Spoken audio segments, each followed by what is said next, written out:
80 का दशक था।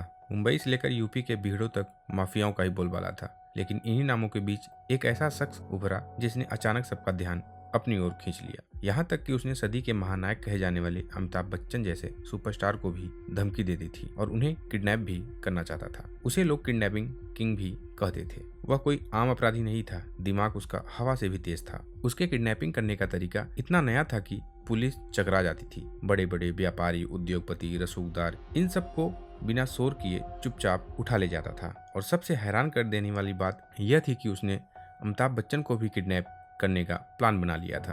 अमिताभ बच्चन वही एक्टर हैं जिन्होंने कहा था कि डॉन को पकड़ना मुश्किल ही नहीं नामुमकिन है, लेकिन वही डॉन अब डरने लगा था। नमस्कार दोस्तों, आज हम इस वीडियो में जानेंगे यूपी के किडनैपिंग किंग राजू भटनागर के बारे में कि कैसे एक नौजवान लड़का अपराध की दुनिया का बादशाह बन गया, और साथ ही जानेंगे उसने अमिताभ बच्चन को किडनैपिंग करने का प्लान कैसे बनाया था। राजू मूलत, जिसको लोग राजू भटनागर के नाम से भी जानते हैं, यह उत्तर प्रदेश का झांसी का रहने वाला था। इंटर तक की पढ़ाई के बाद वह बीएससी करने लखनऊ आ गया और लखनऊ विश्वविद्यालय में एडमिशन ले लिया। राजू आया तो था पढ़ने के लिए, लेकिन राजू को हाई प्रोफाइल लाइफ का चस्का लग गया था और ऐसी जिंदगी को जीने के लिए चाहिए था पैसा, और यही जरूरत उसे अपराध की दुनिया में ले आई। राजू ने अपहरण कर फिरौती लेने का काम शुरू कर दिया। शुरुआत में वह छोटे मोटे अपराध करता, जिसके चलते वह जेल भी गया।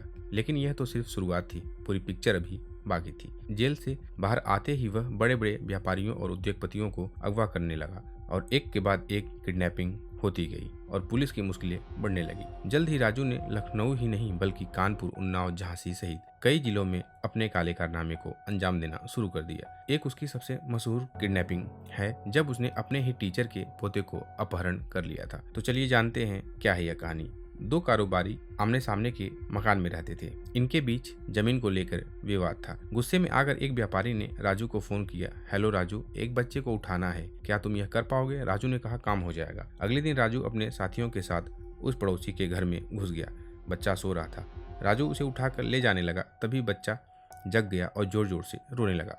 रोने की आवाज सुनकर एक बुजुर्ग कमरे में आए। जैसे ही उनकी नजर राजू पर पड़ी, राजू दंग रह गया। वह बुजुर्ग उसके ही स्कूल के टीचर थे। राजू शर्मिंदा होकर उनके पैर छूने लगा।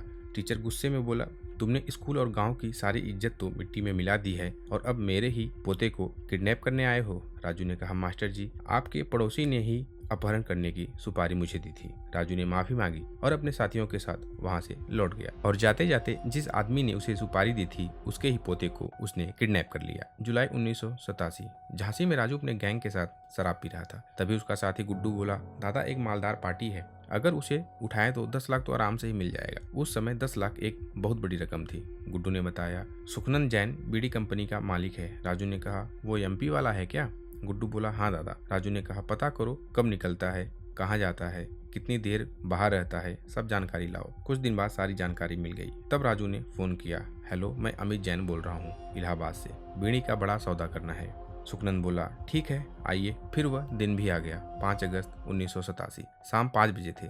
सुखनंद अपनी फिएट कार से होटल पहुंचा। जैसे ही लॉबी में कदम रखा, 4 आदमी उसके सामने खड़े हो गए। एक ने पिस्टल उसके पेट पर सटा दी और कहा, चुपचाप हमारे साथ चलो। सुखनंद समझ गया कि किसी ने उसको किडनैप कर लिया है। रात भर गाड़ी रास्ते बदलती रही।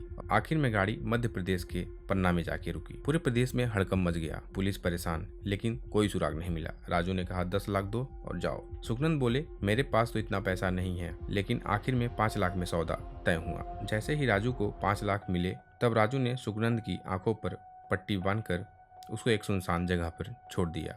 राजू की सबसे फेमस कहानी एक और है, जब उसने अमिताभ बच्चन को किडनैप करने का प्लान बनाया था। तो चलिए जानते हैं क्यों उसने अमिताभ बच्चन को किडनैप करने का प्लान बनाया था। रेडियो पर अमिताभ बच्चन का इंटरव्यू चल रहा था। वहीं राजू अपने गैंग के साथ अगली किडनैपिंग की प्लानिंग कर रहा था। तभी उसके एक साथी ने कहा, दादा आजकल सिर्फ एक ही नाम चर्चा में है और वो नाम है अमिताभ बच्चन, और वो भैया पता है इलाहाबाद का ही रहने वाला है। राजू चौंक गया, सच में इलाहाबाद के ही हैं? गैंग का एक आदमी बोला, दादा ये बहुत बड़ा आदमी है, कहीं हम लोग फंस तो नहीं जाएंगे? राजू ने कहा, फंस तो जाएंगे, लेकिन अगर ये काम सफल रहा तो हमारा नाम भारत ही नहीं बल्कि विदेशों में भी फैल जाएगा और लोग हमसे डरने भी लगेंगे। तभी राजू ने कुछ लोगों को मुंबई भेजा ताकि किसी बॉलीवुड एक्ट्रेस को गैंग में शामिल किया जाए। एक उभरती हुई एक्ट्रेस ने पैसे के बदले ये काम करने के लिए तैयार हो गई। राजू ने कहा कि अमिताभ बच्चन को किसी प्रोग्राम के बहाने इलाहाबाद बुलाओ, और जैसा राजू ने सोचा था वैसा ही हुआ। अमिताभ बच्चन एक प्रोग्राम में इलाहाबाद के चीफ गेस्ट बनने को तैयार हो गए, और राजू को जैसे ही खबर मिली कि अमिताभ बच्चन इलाहाबाद आने वाले हैं, उसने पूरा प्लान तैयार कर लिया। कहाँ से उठाना है, कहाँ रखना है और कैसे निकलना है, सब कुछ। राजू ने पूछा, सब तैयारी हो गई? गैंग का आदमी बोला, हाँ दादा, सब कुछ हो गई। और राजू जोर जोर से हंसने लगा, कहा, कल की सुबह हमारे लिए सबसे बड़ी सुबह होगी। लेकिन किस्मत को तो कुछ और ही मंजूर था। अगली सुबह पता चला कि अमिताभ बच्चन ने अपना प्रोग्राम कैंसिल कर दिया है। तो दोस्तों सोचो, अगर ये प्रोग्राम कैंसिल ना हुआ होता तो आज कहानी कुछ और ही होती। तो दोस्तों कैसी लगी आप लोगों को ये जानकारी?